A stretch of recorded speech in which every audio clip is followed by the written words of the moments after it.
ಹೇಗಿದ್ದೀರಾ? ಇವಾಗ ನಾನೊಂದು ಹಾಲಿನ ಪುಡಿಯಿಂದ ಒಂದು ಸ್ವೀಟ್ ಮಾಡೋದು ತೋರಿಸ್ತಾ ಇದ್ದೀನಿ. ಮೊದಲಿಗೆ ನಾನು ಇಲ್ಲಿ ಒಂದು ಬಟ್ಲು ಹಾಲು ತಗೋತಾ ಇದ್ದೀನಿ.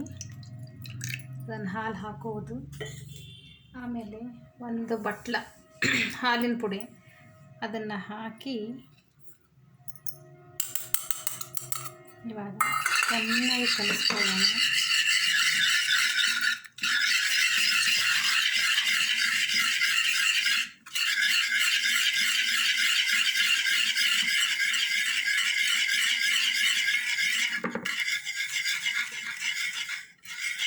ಈಗ ಇದಕ್ಕೆ ನಾವು ಸ್ವಲ್ಪ ಸಕ್ಕರೆನ ಹಾಕ್ಕೊಳ್ಳೋಣ. ಸಕ್ಕರೆ ನಿಮ್ಗೆ ಹೇಗೆ ಬೇಕು ಅದು ಮಾಡಬಹುದು.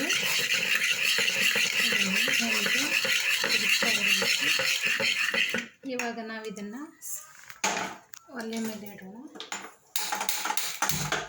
ಇವಾಗ ಇದನ್ನು ನಾವು ಒಂದು 20 ನಿಮಿಷ ಚೆನ್ನಾಗಿ ಹೀಗೆ ಮಾಡ್ತಾ ಇರಬೇಕು. ಇವಾಗ ಇದನ್ನ ಈ ಥರ ಹಾಕ್ತಿರ್ಬೇಕಾದ್ರೆ ಇದಕ್ಕೊಂದು ಸ್ಪೂನ್ ತುಪ್ಪ ಹಾಕಿ ಮತ್ತೆ ಹೀಗೆ ತಿರುಗಿಸ್ತಾ ಇರಬೇಕು. ಇವಾಗ ನೋಡಿ ಇದೆಲ್ಲ ಬಿಟ್ಕೊಳ್ತಾ ಇರುತ್ತೆ.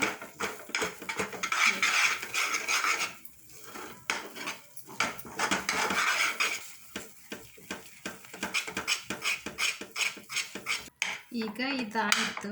ಇವಾಗಿಂದ ಇದನ್ನು ತೆಗೆದು ನಾವು ಒಂದು ಪ್ಲೇಟಿಗೆ ಹಾಕೋತಾ ಇದ್ದೀನಿ, ಕೆಳಗಡೆ ತುಪ್ಪ ಹಚ್ಚಿ. ಈಗ ಇದನ್ನು 5 to 10 ಮಿನಿಟ್ಸ್ ಸ್ವಲ್ಪ ಆರೋದಕ್ಕೆ ಬಿಡಬೇಕು ನಾವು. ಈಗ ಇದು ಸ್ವಲ್ಪ ತಣ್ಣಗಾಗಿದೆ. ಇದನ್ನು ನಾವು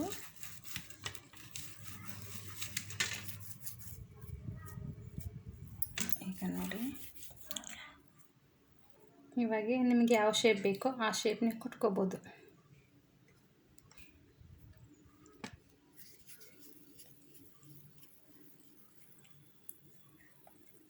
ಇದನ್ನು ಮಾಡಿಕೊಡಿ ಮಕ್ಕಳಿಗೆ, ಕಡಿಮೆ ಸಮಯದಲ್ಲಿ ಆಗಿ ಹೋಗ್ಬಿಡುತ್ತೆ. ನೋಡಿ ಫ್ರೆಂಡ್ಸ್, ಹಾಲಿನ ಪೌಡ್ರು, ಸಕ್ಕರೆ, ಹಾಲು, ಸ್ವಲ್ಪ ತುಪ್ಪ ಹಾಕಿ ಮಕ್ಕಳಿಗೆ ಇದು ಸ್ವೀಟ್ ಮಾಡಿ ಕೊಟ್ಟರೆ ಎಷ್ಟು ಚೆನ್ನಾಗಿರುತ್ತೆ. ಆ ವಿಡಿಯೋ ನೋಡಿ ಮಕ್ಕಳಿಗೆ ಸ್ವೀಟಾಗಿ ಈ ಥರ ಪೇಡ ಮಾಡಿಕೊಡಿ, ಇಷ್ಟಪಟ್ಕೊಂಡು ತಿಂತಾರೆ. Thank you.